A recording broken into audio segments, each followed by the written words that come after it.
Demo warga menuntut ganti rugi dampak ledakan 4 tangki minyak balongan milik Pertamina berlangsung ricuh.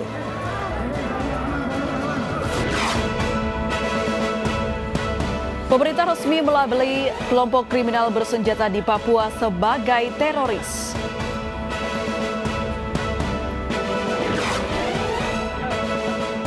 Polisi menetapkan seorang tokoh masyarakat sebagai tersangka penyebar hoaks babi ngepet di Depok, Jawa Barat.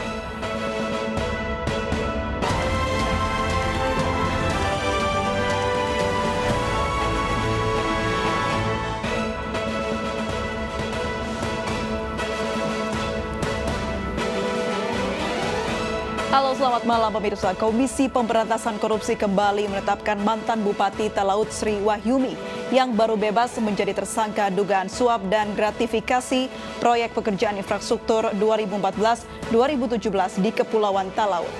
Bersama saya, Aprilia Putri, inilah iNews Malam selengkapnya.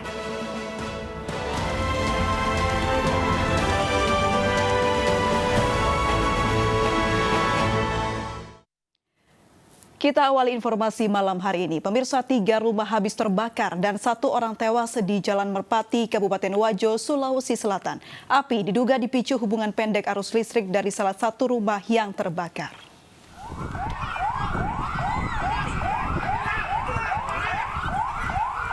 Api dengan cepat membakar rumah panggung milik warga di Jalan Merpati, Kelurahan Madukeleng, Sengkang, Kabupaten Wajo, Sulawesi Selatan, Kamis sore. Satu warga meninggal dunia bernama Muhammad Thoyib, 70 tahun, akibat terjebak dalam kebakaran. Api berhasil dipadamkan setelah 5 armada damkar Wajo dikerahkan ke lokasi. Korban meninggal kemudian dibawa ke Rumah Sakit Umum Madukeleng, Sengkang untuk divisum. Penyebab kebakaran diduga akibat hubungan pendek arus listrik dari salah satu rumah warga hingga menyebabkan percikan api dan membakar rumah lainnya. Ada 3 rumah yang terbakar, rumah panggung. Kemudian ada 1 korban meninggal dunia atas nama Tayyip. Itu dugaan kebakaran diduga karena aliran listrik. Sedangkan korban lelaki Tayyip sudah dievakuasi untuk dilakukan identifikasi di rumah sakit. Diduga dari rumah lelaki Tayyip adanya percikan api di kilometer.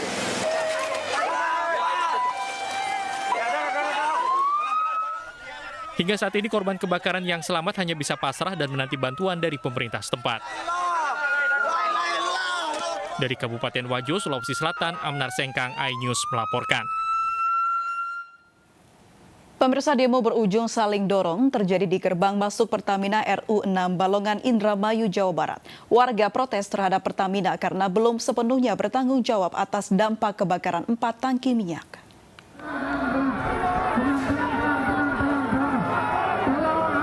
Saling dorong antar warga dan petugas terjadi di depan pintu masuk gerbang Pertamina RU6 Balongan Indramayu, Jawa Barat.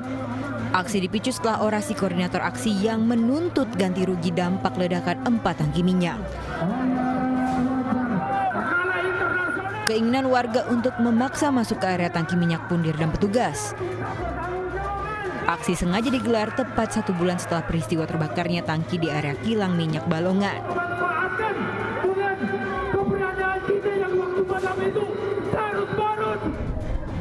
Warga menilai pihak Pertamina belum sepenuhnya bertanggung jawab atas dampak yang dirasakan warga di 6 kecamatan.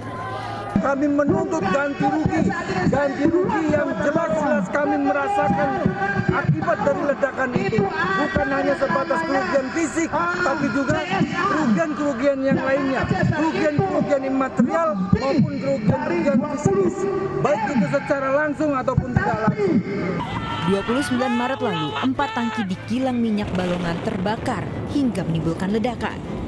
Rumah hingga toko warga di sekitar kilang rusak akibat peristiwa ini. Adapun warga yang terluka dan syok. Warga menuntut 3 jenis ganti rugi, yakni kerusakan fisik rumah, material karena tidak bisa bekerja, dan psikis atau kejiwaan. Dari Indramayu, Jawa Barat, To Iskandar, iNews melaporkan. Pemirsa, tarik-menarik hingga saling dorong mewarnai razia pedagang kaki lima di Pasar Tanah Abang, Jakarta. Para pedagang menolak barang dagangannya diangkut petugas.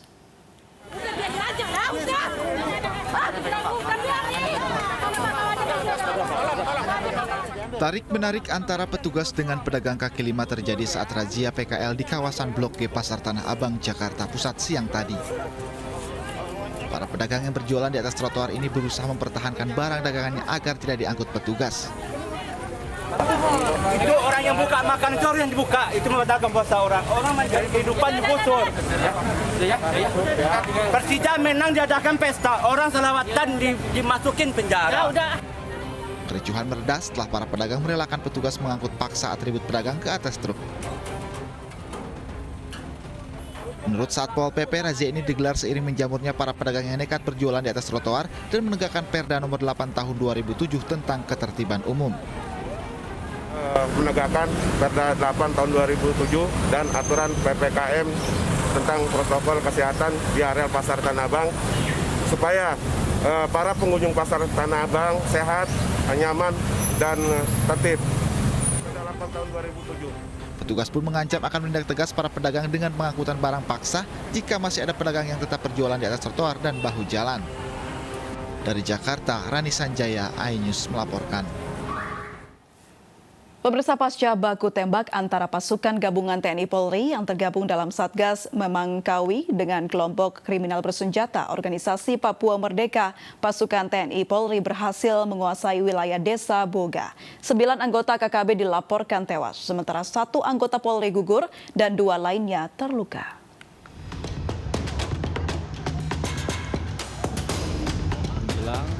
Situasi Kamtibmas di wilayah Kabupaten Puncak, Papua mulai kondusif pasca baku tembak antara pasukan gabungan TNI Polri yang tergabung dalam Satgas Memangkawi dengan kelompok kriminal bersenjata beberapa hari terakhir.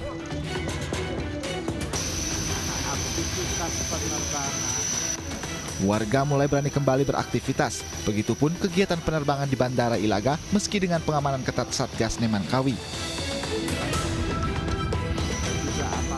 Saat ini saya berada di Bandara Distrik Ilaga, Kabupaten Puncak, di mana aktivitas bandara pada pagi hari ini tanggal 29 April 2021 telah kembali normal pasca kontak tembak antara TNI dan Polri dengan kelompok kriminal bersenjata.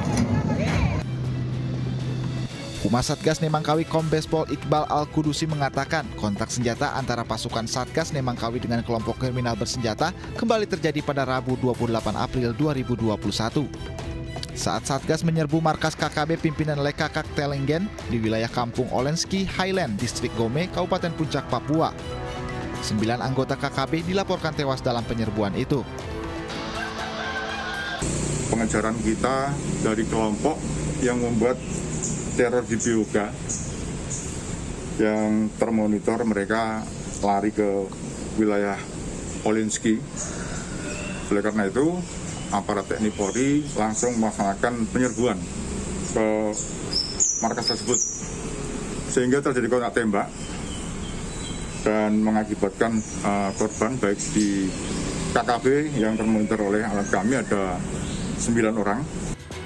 Sedangkan dari pihak Satgas Memangkawi, 1 anggota Polri, Barada Komang gugur tertembak dan 2 anggota Polri lainnya, Ibda Anton Tonapa dan Bribka Muhammad Saifuddin luka-luka. Satgas Memangkawi hingga saat ini terus mengejar kelompok kriminal bersenjata yang diyakini makin tersudut. Kelompok kriminal bersenjata yang mengklaim sebagai Tentara Pembebasan Nasional Papua Barat Organisasi Papua Merdeka telah berulang kali melakukan serangkaian aksi biadab yang menewaskan warga sipil serta aparat keamanan. Selain itu, mereka juga tak segan membakar sekolah dan rumah penduduk setempat. Dari Kabupaten Puncak, Papua, Chandri Endru Suripati, iNews melaporkan. Pemerintah resmi melabeli kelompok kriminal bersenjata di Papua sebagai teroris. Kini TNI dan Polri sudah bisa mengambil tindakan tegas dan terukur terhadap mereka. Politik keamanan. Sempat menjadi polemik, pemerintah akhirnya secara resmi mengkategorikan kelompok kriminal bersenjata di Papua sebagai organisasi teroris. Menteri Koordinator Politik Hukum dan Keamanan Mahfud MD mengatakan, pemberian label teroris lantaran munculnya beberapa aksi teror di Papua sejak awal April 2021. Pemerintah menganggap bahwa organisasi dan orang-orang di Papua yang melakukan kekerasan masif dikategorikan sebagai teroris. Dan secara hukum pula kami akan segera memprosesnya sebagai gerakan terorisme yang tercatat di dalam agenda hukum kita. Seperti diketahui, ketegangan Papua terus meningkat dengan kontak tembak yang melibatkan aparat keamanan TNI, Polri, dan KKB. Bahkan pada minggu kemarin, Kepala Badan Intelijen Papua, Majen Anumerta TNI Gusti Putu Dani Karyanugraha gugur usai terlibat kontak tembak dengan KKB. Tekanan agar segera memberikan label teroris muncul dari berbagai kalangan termasuk Ketua MPR, namun beberapa pihak juga sempat menolak label teroris tersebut, diantaranya Komnas HAM. Kini KKB Papua telah resmi memiliki label teroris, dengan begitu TNI dan juga Polri sudah bisa mengambil tindakan tegas dan terukur terhadap mereka. Tim Liputan iNews melaporkan.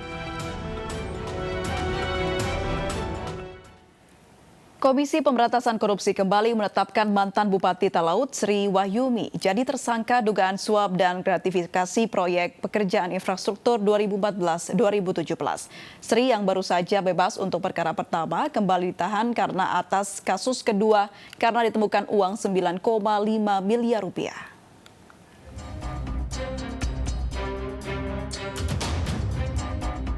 Baru ingin menghirup udara bebas, mantan Bupati Talaut Sri Wahyumi kembali ditahan Komisi Pemberantasan Korupsi.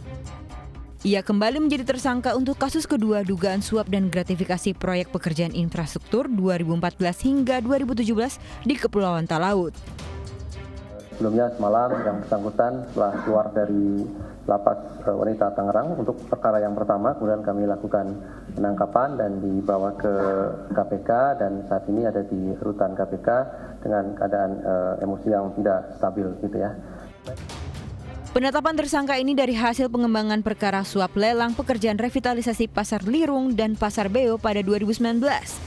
Diduga Sri mengarahkan sejumlah ketua pengadaan barang dan jasa Kabupaten Talaut untuk memenangkan rekanan tertentu dan meminta komitmen fee sebesar 10%.